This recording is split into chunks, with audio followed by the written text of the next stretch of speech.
What's up everybody, and welcome to the channel. Today we're going to be checking out this 2025 Honda Civic. This is a sport touring hybrid finished in rally red with an MSRP at $33,100.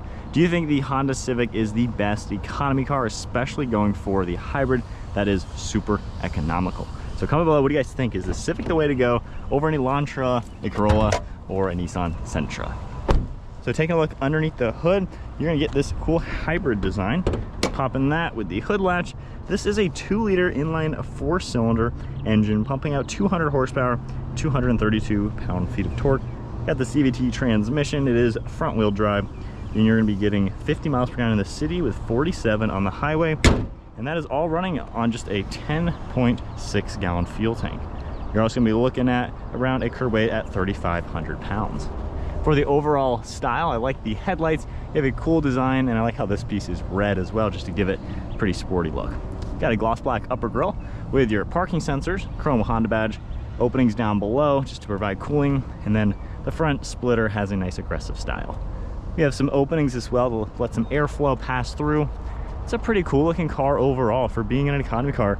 I mean, it's actually sporty, not too far off from a Type R, which is obviously much more sporty. So cool look overall, nice sharp lines on the hood. And then I like these 18-inch wheels. You have a satin gray color along with kind of that machined silver, nice multi-spoke look. Body lines throughout the front fenders, and then a sharp line throughout the whole side profile. You're gonna see gloss black mirror caps with an integrated turn signal. Got your grab handles as well, finished in body color, all black trim. Sunroof up above with a shark fin antenna. And then this is the sedan. You can also get the hatchback, which will have that nice liftback design. But the sedan has a good proportion, can't complain with the profile, has a really good substantial size. It doesn't just look like a compact car. You're gonna get some red on the taillights, all the chrome logos, and then a nice lip spoiler integrated to the trunk itself. Down below, we're gonna get parking sensors, some more of this plastic trim, and then a little bit of red, just to add a sporty touch to this car. So nice style overall. I mean, honestly, really can't complain. If you're looking for just a nice simple car that's actually nice at the end of the day, Civic is a good way to go. In back, we can pop that button, manually lift open the trunk. You're gonna get about 14 cubic feet of volume in the actual trunk itself. You can lift out the floor, and there's area for some cargo and then a tire changing kit. You have these pull tabs, and then you can manually push down those rear seats just to open up the cargo space. And then as far as interior space, going through the door, the seats fold down nice and flat, giving you a pretty large opening into that trunk, and then we can easily lock them back into place. Now this rear seat can hold 3 people. We also have our nice armrest with cup holders, and then I like the leather type material with the perforations. Now there's no real amenities, you just have a little bit of storage here, but pretty roomy overall. A little bit of plastic trim, gloss black as well. Then we have some padding along the armrest as well as the door insert. Hopping in at 5'11", this is where the Civic is ultra surprising. I fit here really nicely. This is a really nice back seat, aside from no air vents. I have plenty of legroom with the seat at my height. Headroom is great. The recline angle is really nice as well. These seats are comfy. They let you sink back into them, and they support your legs. So aside from the lack of air vents, this is a really good back seat for a small car. Taking a look at the front seats, we have the smart key access, and then a little bit more soft touch material up above on these upper doors. Gloss black trim, the same soft touch. You have all of our controls, trunk button, extra storage, power seat up front as well, and then the smooth leather with the perforations. So nice design on them. You got that sunroof shade, leather wrapped steering wheel, and then hopping inside, keep my foot on the brake, we can fire it up. Got an animation that'll play as well, and then depending on what accessories you have running, the engine may or may not start up, given it's a hybrid. But then taking a look at the steering wheel, you're also gonna get controls for volume on the left. We have cruise control over on the right, distance pacing, lane keeping, and then we can scroll up and down and see a lot of different information throughout the screen. So nice to see all these vitals as well as some trip info, and then audio information. It's gonna pop up on the left. We have some paddle shifters for the hybrid system, and then you can see the stock on the right for your windshield wipers, turn signals over on the left. Got one of your air vents. You have your interior lighting, traction control, more soft touch material all throughout the dashboard, and I really like this mesh design. It looks really cool for all the air vents. Got a little bit of the gloss black trim throughout it, and then some Google integration with the newest screens for 2025. So you got your full screen nav, physical home screen, CarPlay of course. You can scroll left and right, see a few more things. They're going to pop up throughout this car. Going into reverse, we have a decent backup camera. Graphics are okay. You have a couple different views as well that you can play with. And then physical climate controls all down below with fan speed, temperature, heated seats, and all of your different zones as well. You can see plugs, wireless phone charging, a little bit of storage, cup holders, and then drive modes. You can even go into an eco mode, of course, normal, sport, and individual. And when you're in individual, you can actually customize a couple things which you wouldn't expect, once again, for a hybrid economy car.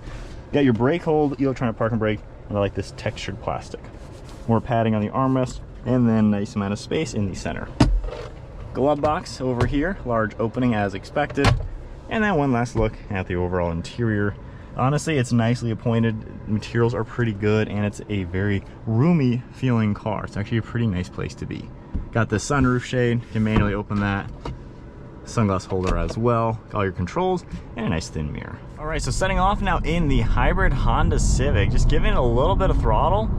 This car is actually pretty peppy. Now, it's not a fast car, but it's quick enough around town, especially with the EV system. You have the electric motors, the power at 0 RPM to assist a small 4-cylinder engine. And that really goes a long way, especially in a lighter weight car. This thing is peppy around town, just an easy car to drive. Visibility's all really good, looking over your left and right shoulders. Really can't complain. Only drawback is the third brake light in the rearview mirror is higher than the headrest, so that kind of limits what you can see directly behind you. Now, I'm used to the hatchback Civic, which is even better in visibility. Now, as far as the turning circle, it's pretty good overall. The graphics could be better on the backup camera. However, it looks like we can pretty much make a nice 3-point turn without touching the edge. Now, if we go into sport mode, it gets a little bit more aggressive. And on the power, you can see how half throttle just gets us up to speed so well. I'm really impressed with just how peppy this is. This is gonna be a great city car, around town kind of car. You don't have the drawbacks with a typical 4-cylinder CVT economy car. The hybrid just makes this so much better. So I really like that hybrid integration. It's also really comfortable in here. These seats, I fit so well in here at 5'11". They cradle my legs. You have nice side bolsters too.